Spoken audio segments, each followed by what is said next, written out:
Hi, this is Roger, thanks for dropping by. I'm still learning to drive this new grow room. It's changed and, well, the majority of the changes are for the better, apart from my wet feet coming in. I'll sort that out.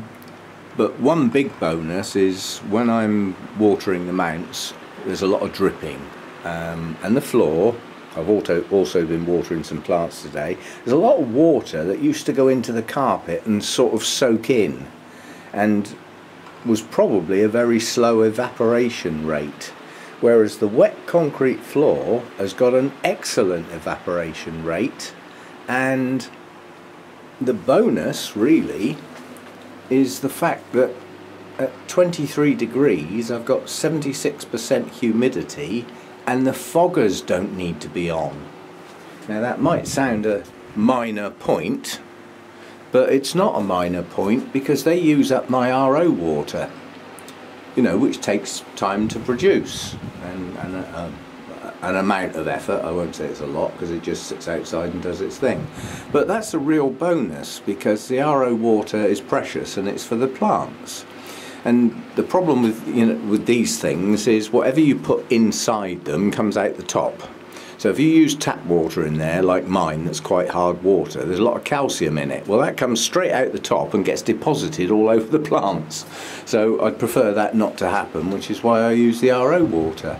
So I have an added bonus now. The humidity is staying up in the main without so much effort on the fogger's part, which means my RO water will last a lot longer and I don't have to muck about setting the RO unit up. I haven't really noticed much else apart from my wet feet, but as I say, I'll deal with that eventually. But it's a changed feeling in here. It's a little bit more echoey because obviously the carpet had a dampening effect. Well, that doesn't matter.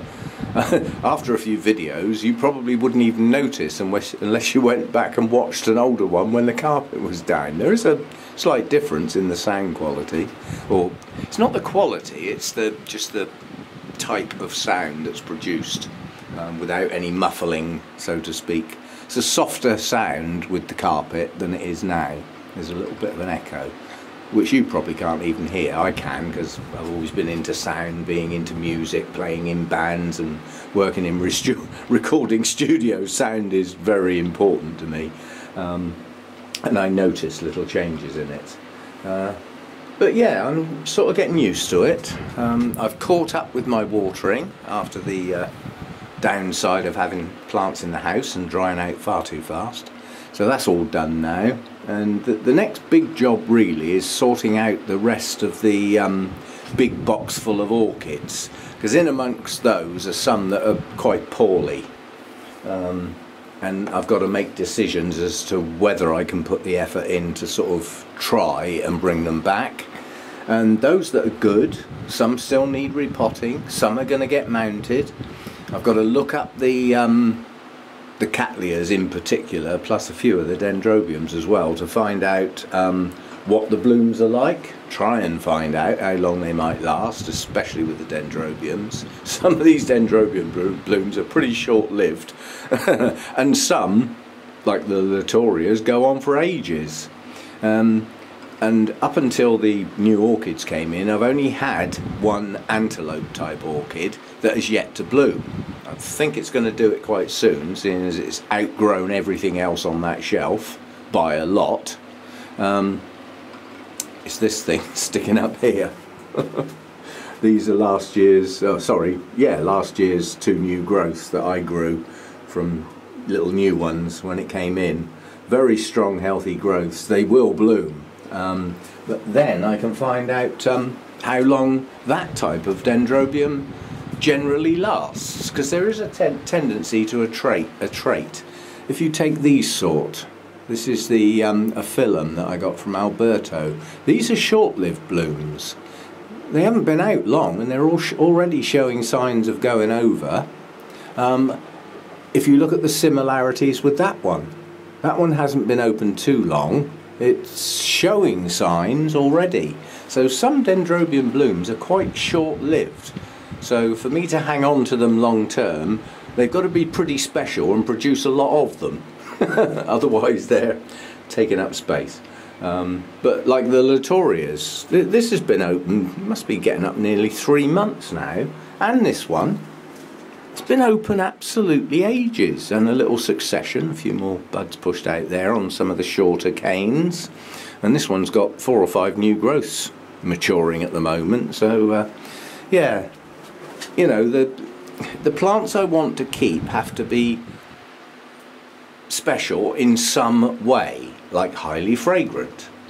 I mean, this big blousy Cattleya is a typical Cattleya.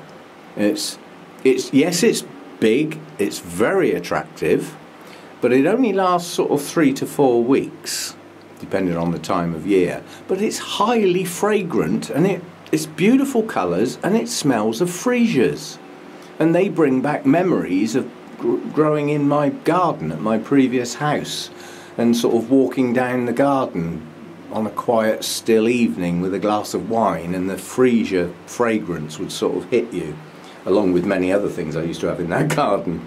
So, you know, I've got to make decisions. I've got to gain more space.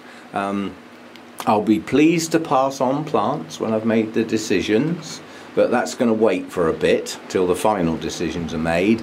And some plants, although they're going to go, they can't go yet, because I don't want them to go in the state they're in. In other words, things like kikis, I'm waiting for new growths to come, so that I can show somebody that these are growing plants, not just a bunch of sticks in a pot.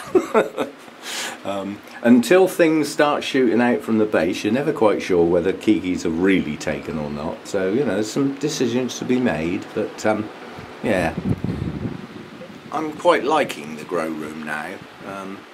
First day I didn't like it at all when I came in here. I thought, nope, don't like this, I'm going to go and get another carpet and blow you lot.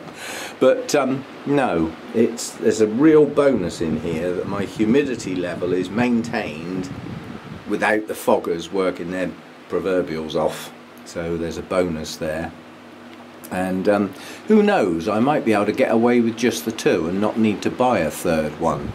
Although I think you know, when we start getting the continuous days of warm weather, I think the 3rd one might be a viable option, but decision not made yet, and it's certainly not needed in March. You know, we're talking June, July, August time here. So yeah. So I've still got some homework to do on the new orchids as to what their blooms look like. And is this Cattleya seedling worth hanging on to, because I'm really going to look forward to the blooms. Quite a few of those are just going to get mounted. It's not the best of ideas to mount seedlings, but I can look after them better that way, because certainly through the growing season and the warmer weather, all of my mounts get watered every day. Well, when you've got that many to do, adding another half dozen in is not exactly an additional workload, whereas messing with the pots is. So, you know, that will be a decision down the line. I'll try and do some more mounting and repotting videos as I go along, because I'm out at the moment. The sorting out the big box full videos have run out. I did quite a lot all at once, I must admit, but I'll start doing some more soon. So I'm not absolutely certain, but I think my daughter may be down this weekend, so the videos will be thin on the ground until she goes back. Because obviously that takes priority. Just a quick whiz round the mounts, and that's it. Although she really likes to be here, because she's into orchids as well. It's great to have a family member that's got a shared interest, and there's lots in bloom now that she hasn't seen. So quite looking forward to spending time in here sharing the orchids. That's quite special for me. So yeah, not quite sure what the videos will be. Coming over the next sort of 3 days or so, or maybe 4 days, depending on how long the weekend is and whether it gets extended or not. But yeah, I'll try and post something, and we'll see how we go. But yeah, I'm starting to like the new feel in the grow room. Came out here earlier when it was a little bit warmer, and everything was on the go. Both foggers were going, the inlet and the extractor fan were both going full blast because the temperature was getting up. The 2 circulating fans were going, and all the humidity was in the air despite the air being changed because of the floor. So yeah, although it's going to take another few days, I expect, before I'm totally right with it in my mind. But so far so good, I think, is the expression. So far so good. And all of you who kept badgering me to take the carpet up, well, I don't need to come and find you now, do I? Because it's worked. So thanks for keeping on at me. It was a hell of an effort, but it's worth it. Yeah, pleased with it. So thanks for that. All you bullies out there keeping on at me, it was worth it. So thanks. And I'll see you next time. Bye for now. And I've just noticed that as I walk back in, what is it again? Phalaenopsis Sweet Memory, a bud blasted when I was doing my Buds and Spikes video, but I wondered whether this one would. Well, it isn't going to now, is it? It's going to open. So pleased that I only lost one. Can't explain why. You can never get a definitive thing. Well, you can sometimes if you did it, but anyway, we're going to have a Phalaenopsis Sweet Memory in full bloom soon. The other two buds are a bit behind, but they'll catch up. It stays open for quite a long time, so looking forward to that. And Fragrant as well. And it's inside the house at the moment. That could be good. Don't think I've ever had a Fragrant orchid inside the house, apart from when the whole flipping lot were in here. Now that was quite surprising, because the first day when all the orchids came in the house, obviously it went over a 2-day period because I couldn't get the job done in time. And the next morning I woke up relatively early and it was still dark.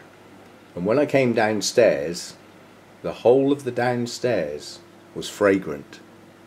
And it was the Brassavola nodosa had actually filled the whole of the ground floor in the house, because it was trapped effectively. No fans moving the air around, just still air basically. That was quite magical. See you next time. And when I did my Buds and Spikes, niggling me was something missing. And all it was I'd moved a plant. We forgot this one. Nodded Jessie I. And I've been guessing which shoots were shoots and which shoots were buds, but now it's becoming obvious. We do have buds. Single buds on the joints. I'm not sure whether that's normal. Anybody who's got one, let me know, or whether it has double buds on, you know, more mature plants or something. But quite a few of the new shoots are actually shoots, but now you can see them alongside each other. It becomes obvious. Yeah, bud, bud, bud, shoot, shoot. Quite honestly, the majority are shoots, but the fact that I've got some buds, I wasn't expecting any. It's a recent acquisition. That's its first winter with me, so to have got buds in its first winter, I'm very pleased. But it's not going to be a mass blooming by any chance. In fact, that might be a shoot. But we got 2 buds on that cane definitely. We've got 3 on that cane definitely, and 2 on that cane definitely. I think most of the rest are going to be shoots. That is very normal for this plant. Strictly speaking, to be technical, they're not kikis. The nature of the plant means that it normally lays its canes flat against whatever it's growing on, mossy sort of mounds and things like that, or very mossy branches or whatever, and the canes tend to lay flat most of the time, so they produce plantlets that then grow into canes. So technically it's not quite the same as kikis. Kikis are plantlets that grow on canes that are nowhere near any media of any kind, so they're always airborne, whereas these little ones often expect to get their roots into something because of the way the plant often grows. Lots of new growth on this, it's going mad. Look out next year, we could get a mass blooming. But anyway, I forgot that one. It was niggling me all the time I was filming. I knew I'd forgotten something, but I couldn't work it out. But that was why. It was because I'd moved the plant from up on its hanger to down into its growing season position where it doesn't need the bright light. It needs good light, but it doesn't need the intense light it needs to trigger the blooms during its winter rest. So winter rest seems to have worked, and now you can grow on well. So what are we going to do with our Dendrobiums in the growing season? All together now. Feed and water well. Yay! See you next time.